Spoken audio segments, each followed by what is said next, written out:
Welcome to the Love of the Star podcast. I am Bobby Belt, Dallas Cowboys insider for 105.3 The Fan in Dallas. Joined as always by former Super Bowl winning NFL scout Brian Broaddus. He is now the co-host of the G-Bag Nation, 2 to 7 p.m. Central, Monday through Friday on 105.3 The Fan. You can also hear him on the Dallas Cowboys radio network as the pre- and post-game co-host. Brian Broaddus, how you doing, man?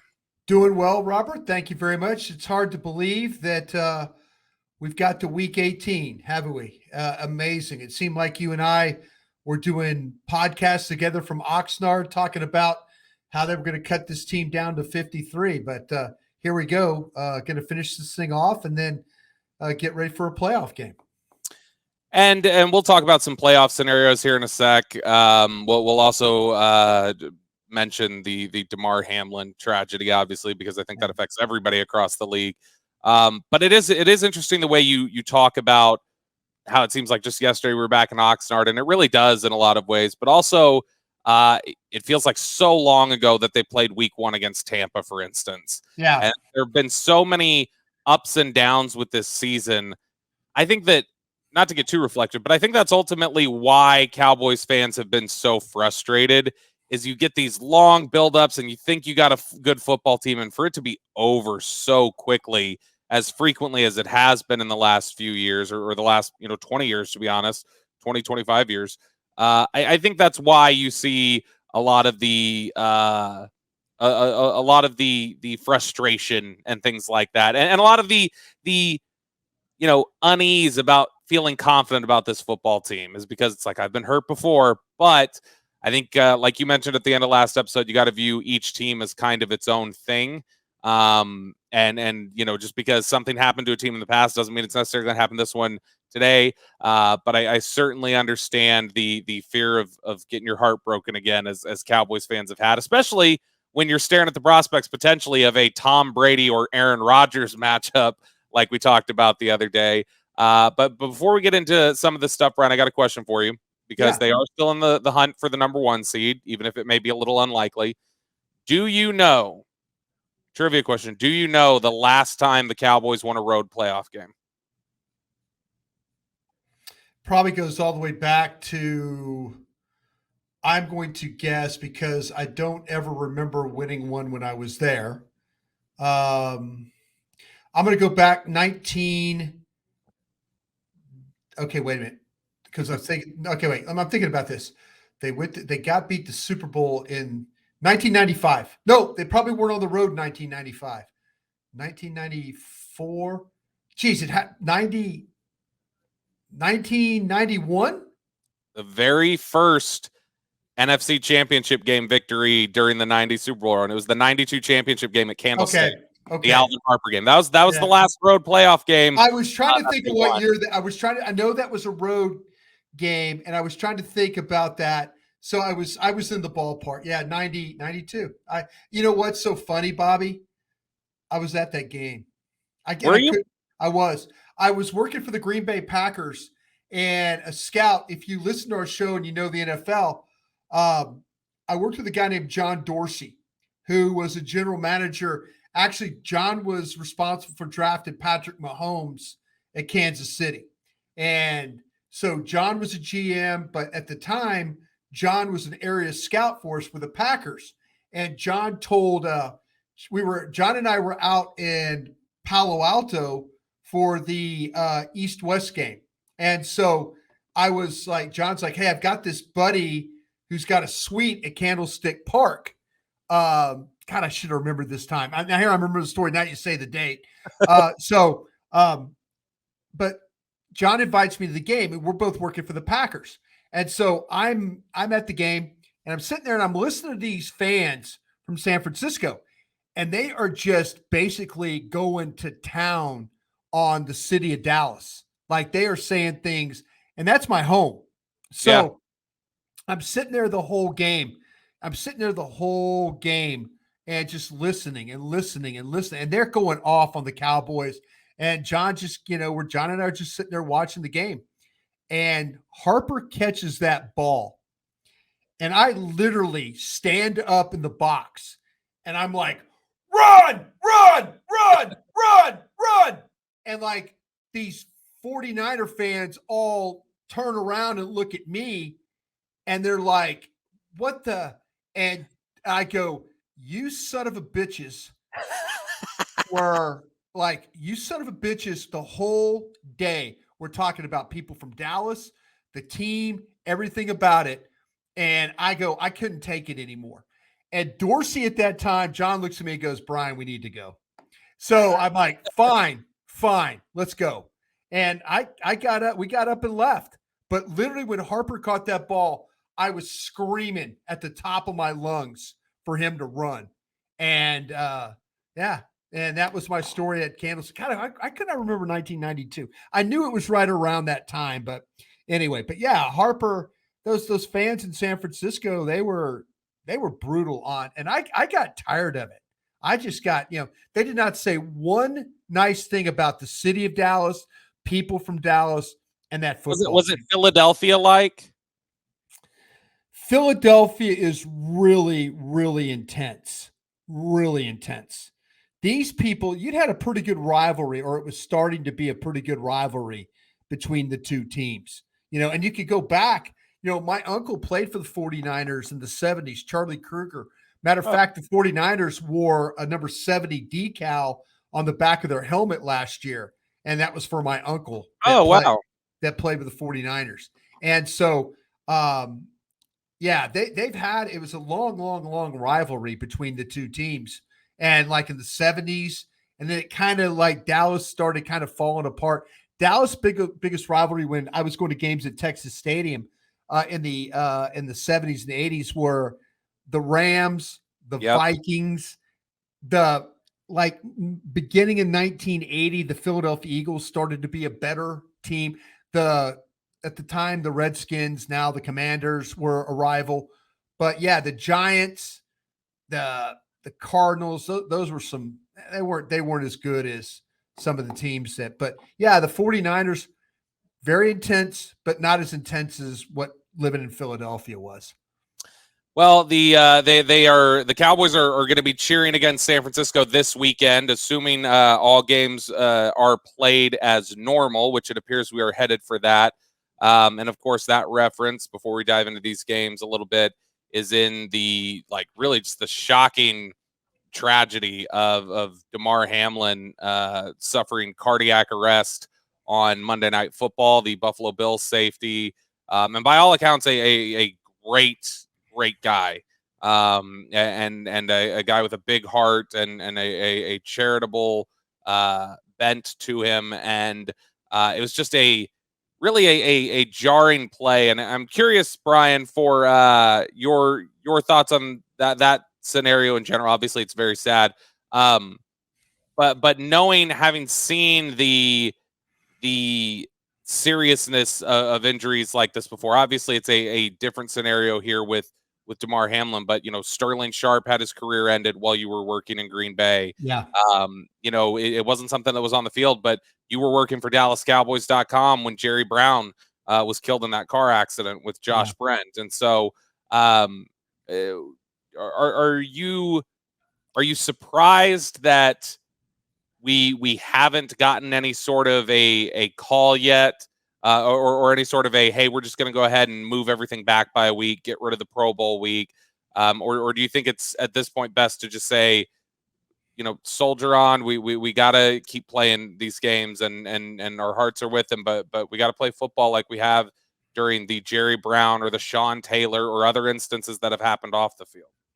I'll tell you what, I was also on the sideline when Gil Haskell, one of our coaches in Green Bay, got run into and his head hit the turf violently on the sidelines at Texas Stadium with that hard turf. And we had to stop the game and all that. They had to take Gil off on a stretcher. He had to go to the hospital. I'm not going to lie to everybody out there. When he got hit, I thought we lost him. I thought how violently his head hit that turf that we lost him right there. And we got him away, and our team, the Cowboys, were good. They were beating us. I mean, it was, it's something that's shocking, but we kept playing, and not knowing that one of our, not knowing anything about one of our coaches, that he was in that situation. You mentioned about Sterling Sharp. Uh, that was another one that was just very much a situation where you're like, oh, please don't let this be, and yeah, that one too. It's stunning when people go back and watch the Sterling Sharp injury. No, yeah, I think people watch back and go, that was what happened there. Yeah, he had a narrow. What we figured out was he had a narrow spinal canal, and that's what. Matter of fact, I'll give you another one of a guy that never knew how close he was to being injured. Was Eric Dickerson. We got Eric Dickerson in Green Bay in a trade from Atlanta, Rams Atlanta to us, and we did the MRI on his neck, and he had a narrow spinal canal, and like to the point where just one hit, any kind of hit, potentially, and you could say that for a lot of players. I mean, if they get put in a bad situation, but Eric Dickerson, when his whole career, never knew he had that, never knew that he had the narrowing of that spinal canal. And he goes, man, after he left us, he retired. He just said, that's it. I'm done. I'm not playing anymore. We made a trade for him in Green Bay. We were going to bring him to Green Bay to play. But what we learned the other night about, Hamlin's injury was that it, as rare as it is, in other sports, it's happened before. Hockey, it's happened. Baseball, soccer, injuries like this happen where you have, blunt trauma to the chest area, the heart area, and it happens.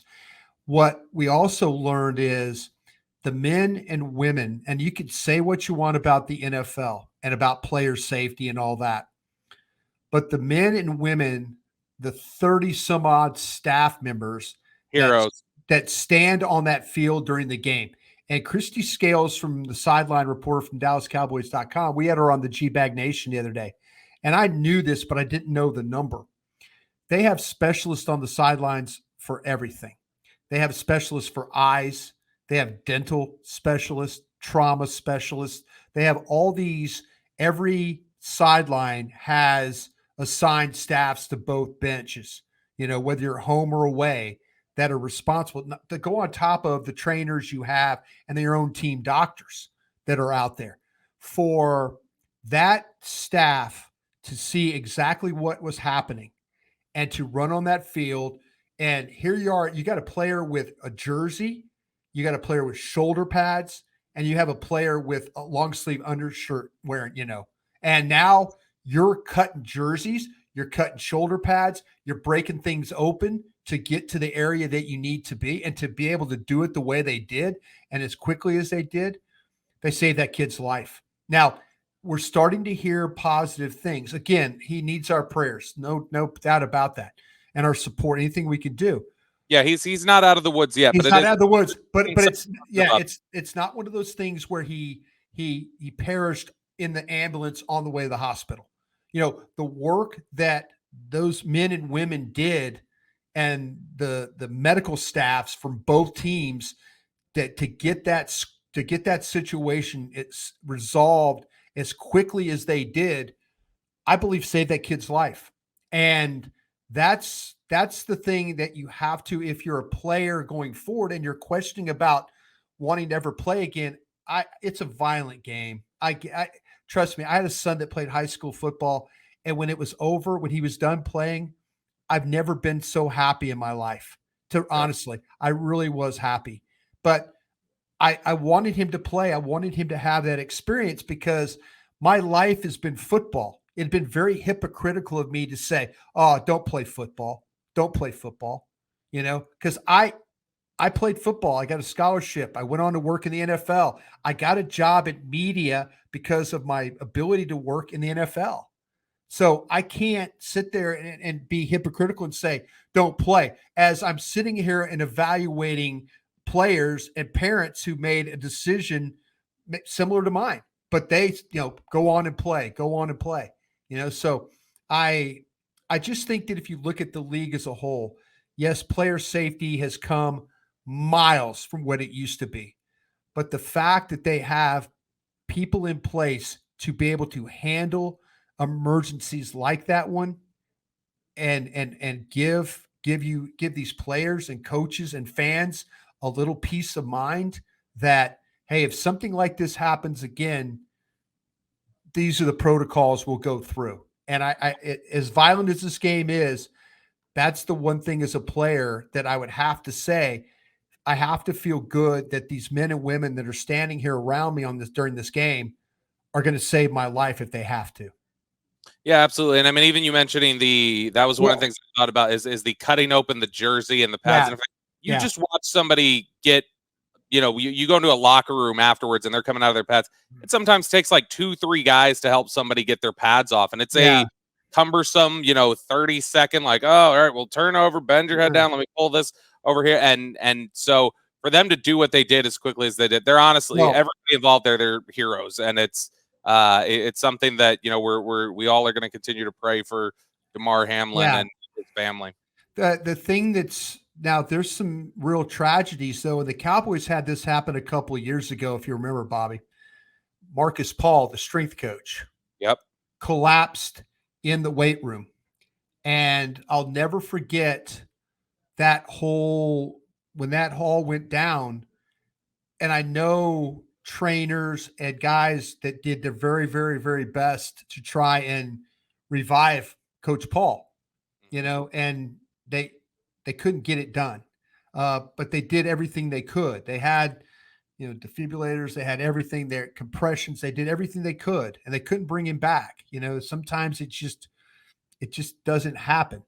And I know from knowing people as well as I do in the organization, those are one of those times that they'll always remember, but the next time if something like that happens, hopefully it won't be the results that they just went through with Coach Paul. But it's the fact that these men and women are trained the way they are to potentially save a life. I think you have to feel, as a player, you have to feel good that as violent as this game is, these guys are looking out for me. You are listening to the Love of the Star podcast. The Love of the Star is an Odyssey podcast. You can find it on the Odyssey app or wherever you get your podcasts. Now, Brian, they are going to, it appears, play these games this weekend. Go ahead with it. I know they were kicking around with the league at league circles about the possibility of moving everything back, changing some things up. It does look like everything is going to go forward as scheduled. And the schedule came out. The Cowboys will play the 3:00 slot, the same exact time that the Philadelphia Eagles are playing the New York Giants, and the same exact time that the San Francisco 49ers are playing the Arizona Cardinals. And these are going to be the games that the Cowboys are most interested in. Their own, obviously, but doing a little bit of scoreboard watching, seeing if the Giants can help you out. And if they're able to help you out, then seeing if the Cardinals can help you out a little bit. What the Cowboys enter this weekend with to play is that they've got the, at worst, the 5 seed, the top wild card spot, and a date with the Buccaneers on the road wild card weekend as their lowest point. If they happen to win on Sunday and the Eagles lose, then Dallas clinches the NFC East, and they will be either 2 or 1 depending on if the 49ers lose. If the 49ers were to lose in that scenario, with Philly losing and Dallas winning, then Dallas would get the 1 seed. If the 49ers to win, Dallas would get the 2 seed.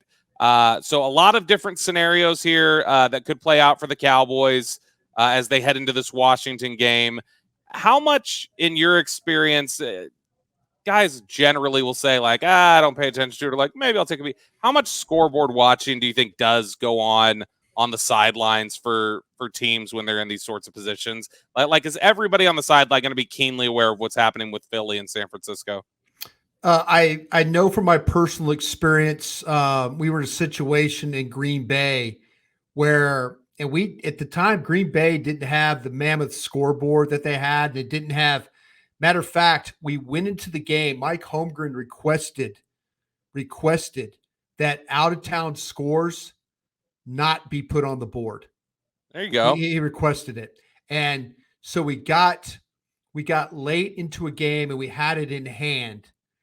And next thing you know, the scoreboard lit up and the out of town scores came up. And so fact that we had won our game and we got help from another team that got us in the playoffs. So, but Mike requested that all scoreboards at Lambeau Field, at least the out of town scoreboard, be turned off. And so we didn't know. We just played.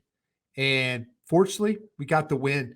But in today's world of technology with communication, somebody doesn't have to be watching the game. You could just look down at your phone and pull up NFL.com, or you could always just check a score.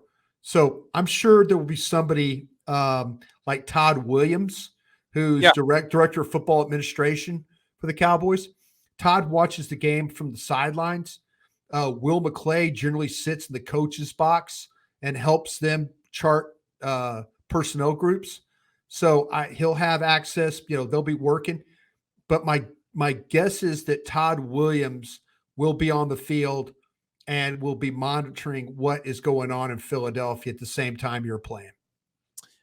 And it is one of those instances where it feels like, okay, if you win your game and then ultimately Philadelphia and San Francisco win theirs, was it all for naught? Or is it a waste? You can't take that chance. You can't take that chance. You can't.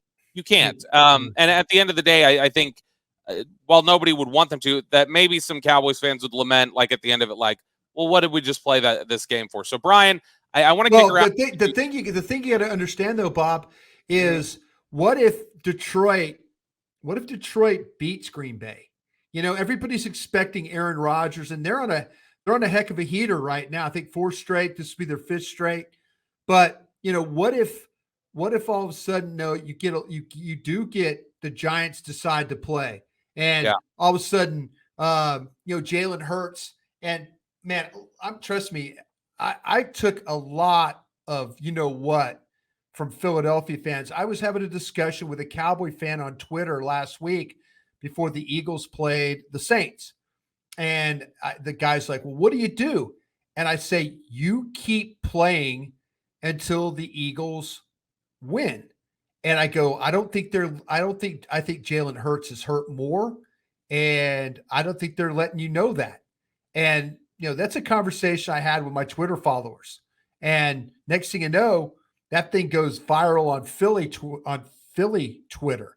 And I'm getting called every name in the book. And then Jalen Hurts practices. And I'm like, okay, let's see if he still plays. Didn't play. Well, this week, what's Nick Sirianni doing? I don't think it's gamesmanship. I think they have to play Jalen Hurts if they want to win.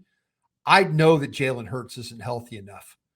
He's dealing with the shoulder. And now, how different is that offense going to be for Philadelphia now?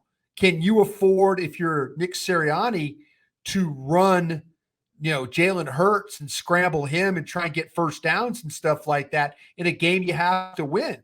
This offense for Philly is going to be remarkably different. So to me, I think you have to keep playing. You just don't know. You just don't know. You've got to this point. The Eagles have had 3. This will be their 3rd chance for them to clinch. Yeah. And they haven't yet. The pressure's on them. The pressure's on them to maybe have to play a Jalen Hurts that is legitimately hurt. And if I'm the Cowboys, I have to play. I have to play until A, Philly loses, or B, they're in the point, or Philly wins. And I just have to keep going. If the score turns out to be, 34-7 Philadelphia, then now I can adjust my game plan and do what I need to do. But if it's a nip and tuck back and forth game, you have to keep playing along. And I personally think with the Commanders, I don't see the Commanders quitting in this game this week. I just don't. Ron Rivera teams generally don't. Yeah, they looked bad against the Browns last week. Yeah, it was not. And it was because of Carson Wentz. Yeah, Carson Wentz just takes the ball and throws it and hopes for the best. That's what this defense. They had goal line stands, 4th down. They had all these 4th down stands, and their offense still has Terry McLaurin has not done anything against the Cowboys, but No, that's a guy that Diggs has consistently stopped. that's the guy that Diggs has got his number. But what about Dotson and people like that? I mean, we'll see. Samuel, Logan Thomas. I mean, they've got legit Brian Robinson. They could legitimately run the ball on you. They're going to do things to make it easy on this quarterback. But I think you're going to be in. I think you're going to be in for a tough game this week. I really do. I was talking to some people in Washington. They said that while Brian Robinson's a good player and he's been a remarkable story this year, from what you studied with them this week, does he look hurt? Because that's one of the things that I heard is that he's banged up right now. He's banged up. Yeah, he doesn't look healthy while he's playing in recent. No. If you go back and you watch some of the games that they played, though, he's taken a lot of hits. Now, this guy's 6'2", about 220 pounds. The football in his hands. You better bring the big boy pads and pants, even if he's banged up a little bit. They've had to deal with Antonio Gibson has been a little hurt. He didn't play last week. Williams is the other back that they use, but Brian Robinson didn't play the first time around, and they had a little bit of success running the football. The problem was they got in some situations where Carson Wentz took some sacks, and they got pressure and they got guys they run twist stunt inside, and all of a sudden, the left guard doesn't block the linebacker on the blitz, and now it's a sack. So they had some issues in that game. A lot of it, I think, was Carson Wentz. Yeah, I think that was a ton of it for them there. By the way, really quickly, we'll reference unsurprising breaking news. Pro Football Hall of Fame announces DeMarcus Ware is one of their finalists for the class of 2023. Shouldn't have ever been here in the first place. Should have been elected last year. But that was a little bit of a game that was being played. Back to the conversation though about the idea of that if they win the game but ultimately don't change their playoff seeding. Yeah. Because you had to play it out. Yeah. But I'm curious for you, what are some of the things that you can still take out of it as, hey, look, it was positive to play the game regardless of the playoff seeding because of this? Because I look at a few things. I look at it's an opportunity again to get Nashawn Wright some competitive reps. Yes. It's an opportunity again to let T.Y. Hilton and Dak Prescott work in a lower pressure situation to work with each other and feel each other out at game speed. And it's another thing that you've talked about. It's going to be tight with Tyler Biadasz in the wild card game if they have to play then. It gives them a full game to kind of figure out offensive line combinations and decide what they want to do there. So I think that even if you don't impact your playoff seeding with this game, there's still value that can be had coming out of this game and things you can learn about your team and adjust about your team as you head into the playoffs. It's not a completely meaningless game that you play if you get this opportunity. Yeah, you're absolutely right. Damone Clark's another one. Yes. Played much better last week, I think. Yeah, keep getting him work, keep getting Wright work, keep finding ways. You're right. They need better continuity on the right side between Zach Martin and Tyron Smith. They need better. Does it give the opportunity for does it give McGovern an opportunity to get more reps at center? Right. Yeah. I mean, there's a lot of things that going into the playoffs, because hopefully you'll get Farniak back. Hopefully you get you get the center back Biadasz. I honestly believe you're going to get Hankins back, and you're going to also get Van Der Esch back.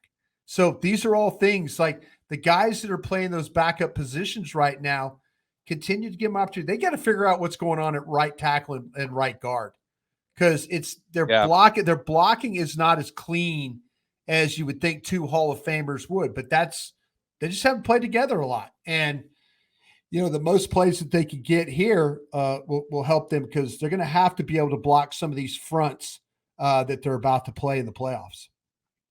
On the question of Washington playing this game out and some of the different things that they can do, where are you most concerned about? Let me rephrase the question. Let me change it up a little bit. if they go out here, knowing that there are different ways that Washington can challenge you, even with nothing to play for, and do certain things, would it be concerning to you still if you ended the season with a loss to Washington before the playoffs? Would that concern you if you did drop the game, even if they're a competitive football team and they've got guys that can hurt you? Would it be a concerning omen to you heading into the playoff weekend to say, man, you really didn't want to lose that one to Washington, even if it didn't have playoffs? It would concern me because I do believe in my heart that the Commanders are a playoff team. I do. I think Better than the Giants? Absolutely. I think they got worked. I think they got worked in that game where Terry McLaurin lined up off sides, or they said he was off sides, or it was illegal motion. There should have been a pass interference call. There wasn't. Did the Commanders give away a game to the Browns last week? They absolutely did. But they made the mistake of playing with Carson Wentz. They should have known better. That team right there, I would challenge you of the teams that the Cowboys have played with receivers that have been good receivers. This team they're about to play, when you talk about McLaurin and Samuel and Dotson, that's pretty darn good receivers out there. So to me, and then Logan Thomas, this team's done something that you couldn't do. Beat Green Bay, beat Jacksonville, Beat Philly with Jalen Hurts. Beat Philly with Jalen Hurts. Yeah, I mean, to me, this is, you lose to you. There's probably no shame to it, but there would be shame that if you let a first-time quarterback, light you up and you lose this game. Yeah, that would be something that I don't think you'd be too happy about, especially Bobby, when you're trying to win the game. Yeah. One more note for you here about the Hall of Fame before we go into the Dean Julia Love of the Star mailbag. This one will make you smile, Brian. Michael Gelkin tweeting, Cowboys great Chuck Howley is a senior finalist for the Pro Football Hall of Fame. So that is good news. Is that one overdue? I know you still you will the one that'll make you the most happy is when eventually the Cowboys and the Pro Football Hall of Fame recognize Harvey Martin. I know that'll be the one that you'll be waiting on. But Chuck Howley, that one long overdue for you? Yeah, Chuck Howley was a tremendous player, MVP on a losing Super Bowl team. I don't think that's ever happened. Only time. So I love the fact that Chuck Howley's getting the recognition. I just wish the Cowboys would put Harvey Martin in the Ring of Honor. And I say this in no disrespect to our guy that from the San Francisco the San Francisco 49ers, John Lynch. No, the defensive end that Charles Haley. No disrespect to Charles Haley. Charles Haley was drafted by the San Francisco 49ers, played on Super Bowl teams for the 49ers, played on Super Bowl teams here. I'm not discounting his what he's done for the Dallas Cowboys, but I know growing up in the 70s and going to game, Harvey Martin, before they kept sack numbers, they went back and they got all kinds of sack totals. Incredible sacker, incredible player, Super Bowl champion in his own right for the Dallas Cowboys. I just, with the Joneses, if I could just ever say one thing to them, and I think they realize this, but I don't know how much they realize it. This football team was really good before 1989 when they purchased this team. This team didn't start in 1989 and is presently where it's at. From 1960 to 1989, it was a really, really, really good football team. 20 years of winning seasons, playoff success, Super Bowl success. There are some players like a Harvey Martin that need to be in the Ring of Honor for what they did for this organization. I get it. Charles Haley, I appreciate it. But to me, I'll always remember Charles Haley as a San Francisco 49er. I always will.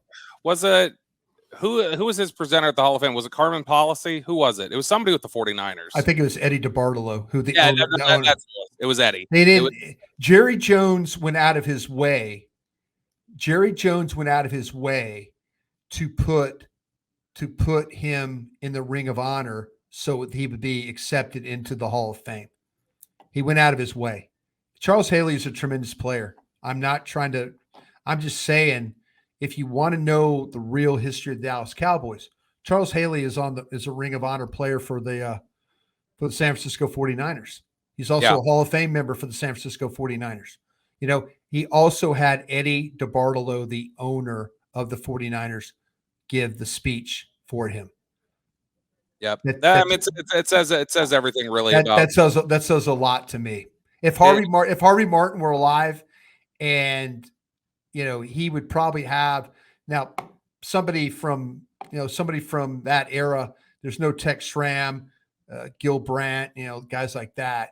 But so it's just unfortunate. I think that to me that Harvey's not in the Ring of Honor. That's a fair point. I knew you were passionate about Harvey Martin. I am. So I know that's one of your guys that you'll go back.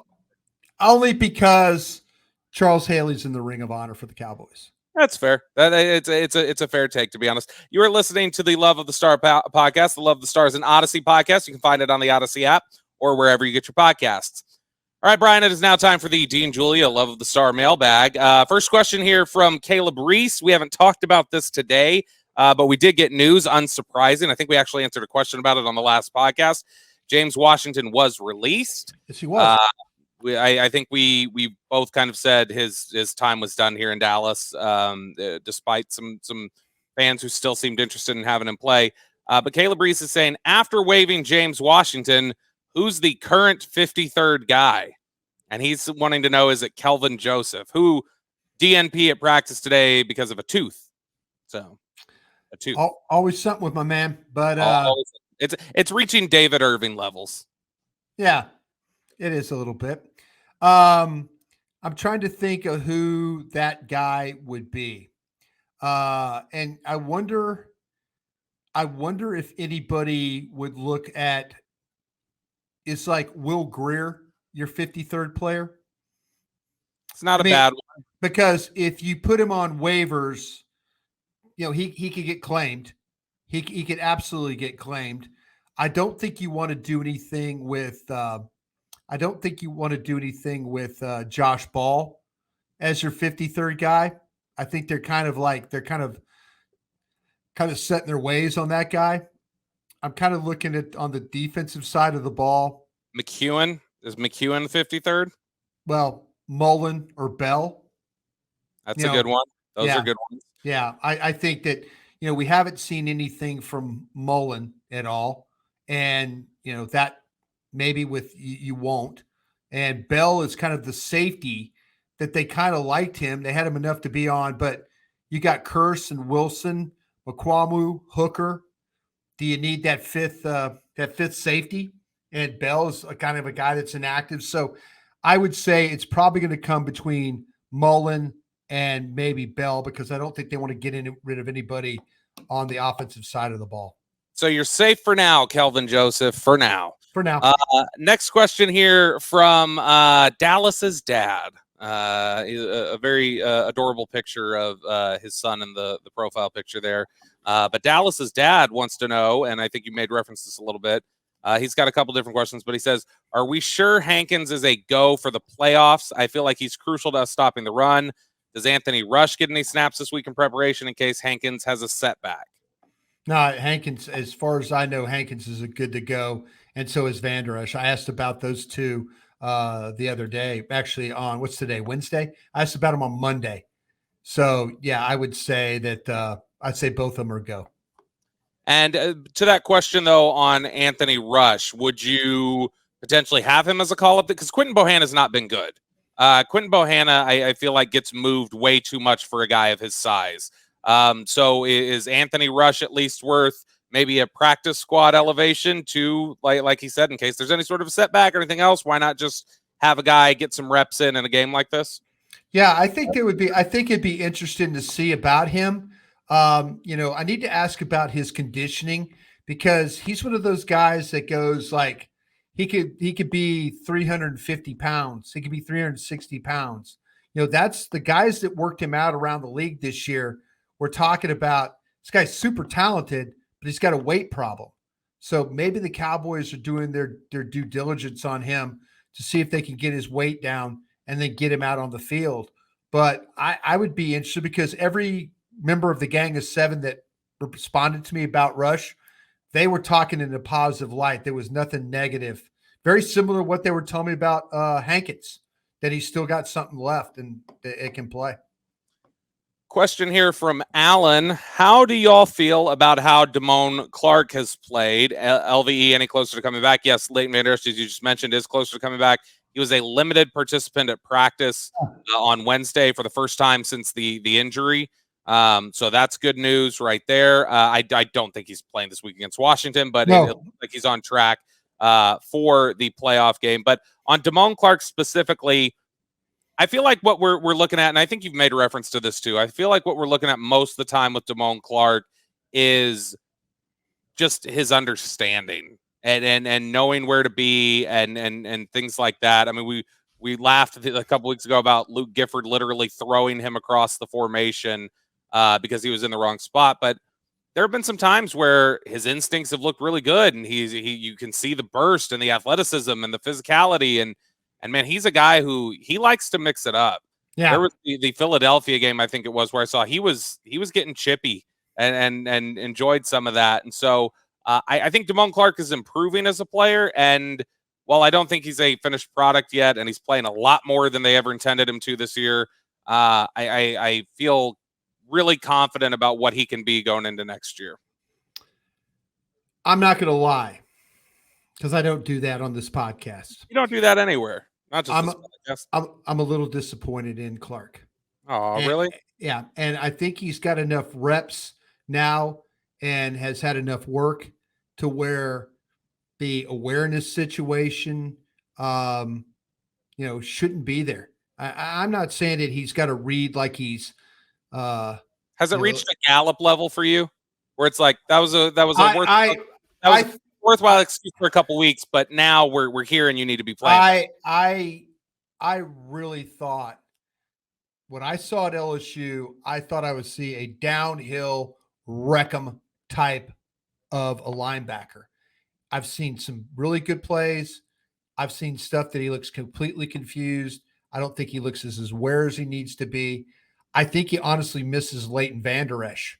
I think Leighton Vander Esch was the one guy that could kind of – it's very similar to what Darren Woodson did for Roy Williams. Speaking of, Darren Woodson is a Hall of Fame finalist as well. Go. Good for him. But that's what I'm saying. I don't – by the way, I'd take Darren Woodson over Chuck Howley if you gave me a choice. If it was one or the other. Darren Woodson deserves it. Darren Woodson was a victim of being asked to do everything all over the football field. No question. But the thing with Clark, I kind of felt like that we would see improvement every week.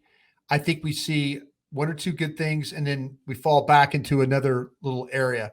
I think that, get him through this season and then figure things out from there and see what you got for next year. I'm a little disappointed because I thought he was going to be a Wreckham player, and maybe all of a sudden the light will come on. But right now, I'm not seeing a Wreckham player.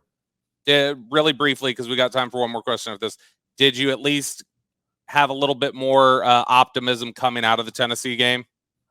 Yeah, but he still struggles in pass coverage, and there's some things that I don't think he's seeing is the right way on some of his fits and finishes. Last question here. We got about we got about 2 minutes to address this one. Question from Garrett. What has the higher chance of ending the Cowboys season early, Brian? The offense giving up the ball in a crucial time, or the defense not being able to cover wide receivers? I think the big play on defense will be the problem. I think there'll be something. I just don't want to get in one of these games where all of a sudden you have to punt to Green Bay, you punt to Tampa, and you've left those Hall of Fame quarterbacks a timeout in a minute 3. And then all of a sudden it's the chunk play. It's another chunk. It's a screen. It's a chunk play to the middle of the tight end. It's a called timeout. It's another chunk play, and then it's a Mason Crosby game-winning field goal. That's or it's a screen to Leonard Fournette.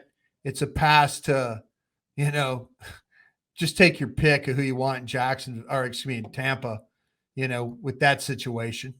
But I think it's going to be a chunk play that's going to and maybe the officials won't call a penalty or something like that. But the problem the Cowboys have had is those chunk plays. It's that not that they don't stop a screen that goes for 14 yards or a screen that goes for 20 something yards.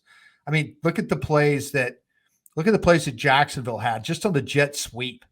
These chunk plays and you worry about that because all it takes is one play for Rodgers or Brady to get into a rhythm when it's the final minute of a game. And that's the thing that carries them through to victory. Which I'll close with my own question for the Dean Julia Love of the Star mailbag. Which do you have more confidence in? 2 minutes left, 2 timeouts, 75 yards to go. You need a touchdown. Do you have more confidence in the offense executing that scenario to go ahead, or do you have more confidence in the defense stopping that and not allowing them to go ahead? I think Dak is really, really good. We saw that in the Texans game. I think when they play at a high tempo, high pace, I think that Dak's pretty darn good at that. Give him the timeouts, give him the ability to throw the ball. We saw how fast Philadelphia got down the field in that game. I mean, if you'd have gone for it and put the ball in the 2, why do I feel like they would be at midfield in 2 plays? Yeah. I mean, that's just I have confidence that Dak can go win a game. Like I said, he did it 3 weeks ago. When he plays at pace, he's a pretty damn good player. But defensively, I mean, you got to stop against Philadelphia on 4th down, 4 straight downs. But man, that ball went down the field in a hurry. God, and they didn't have to use their timeout. They actually helped you by spiking that ball. I think they did. Instead of having 4 plays, they only had 3 plays, and they were throwing at the end zone for a chance to win. So kind of tough. That does it for us here on the Love of the Star. We will come to you guys one more time this week. And then next week, we're in full playoff preview mode. Until then, we'll talk to you guys later.